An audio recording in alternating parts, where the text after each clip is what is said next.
The custom mechanical keyboard hobby is dying, and it's down to three main reasons, which I will talk to you about in this video. The first of which is group buys.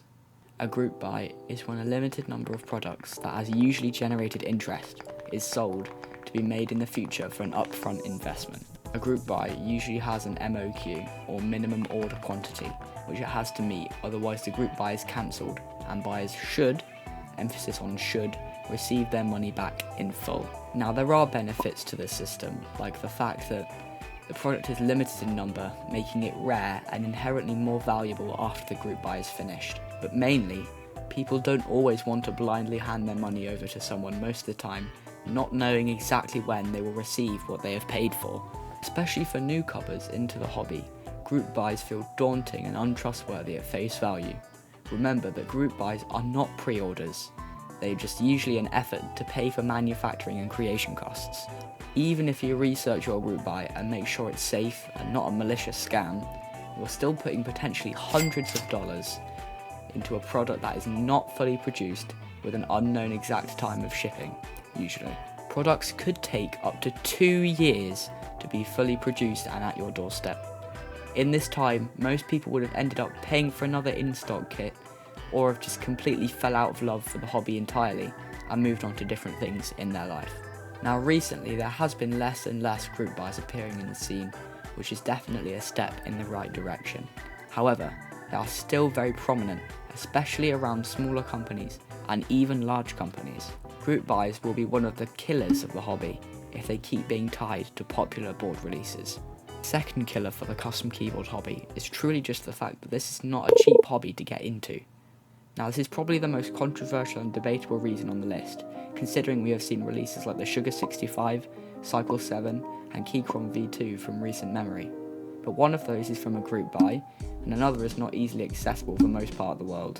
We lived in a hobby where last year, and still pretty much this year, an $180 build is considered to be budget. It's just the fact that most people don't have that much to spend right now, especially with all the global economic crisis that people have been facing. There is an argument that the fun of the hobby is making any hot swap or even non-hot swap board sound good, but for premium boards and even some keycaps, it's just too expensive. The fact that the price makes it hard to get into enthusiast boards, and even if you do get into the rabbit hole, you continue deeper and end up spending more hundreds of dollars on the hobby. It's just outrageous. This is probably, hopefully, the reason that will most likely change very soon, as I bet more budget kits will continue to cut the price down, but there's still only so much you can do without cutting features such as wireless mounting styles and materials that will matter to most people. Finally, I could be wrong here, but I don't really think you can do much more to custom boards anymore.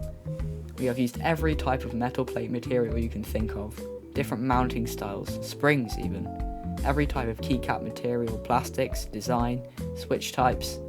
There is everything that exists for everyone, and it's killing the industry and hobby with the lack of innovation. The only development I can think of is Hall effect switches that have just become popular in the last year or two. For me at least, I can't think what new can be done. It just feels like everyone is refining the already existing rather than thinking of new ideas. Which, don't get me wrong, is great. If you told me 2 years ago that pre-lubing on switches would be as good as it is now, I would be very surprised. There will always be beautiful new limited designs of premium boards that only a small amount of people will ever even see. But we need some new, fresh things for the hobby, or it will only get stale and eventually die over the next few years. Like, I'm not saying I have all the ideas, because I don't. I can't even think of what the companies can do. In conclusion, the custom mechanical keyboard hobby will die if group buys continue to dominate the way keyboards and keycaps are bought. New budget kits are available, and the companies somehow make a way to innovate within the scene. I'm not trying to hate on the custom hobby or companies at all. I probably love this hobby more than most people. It's just sad to see these issues persist through the years. Thank you for watching, and I'll see you in the next video.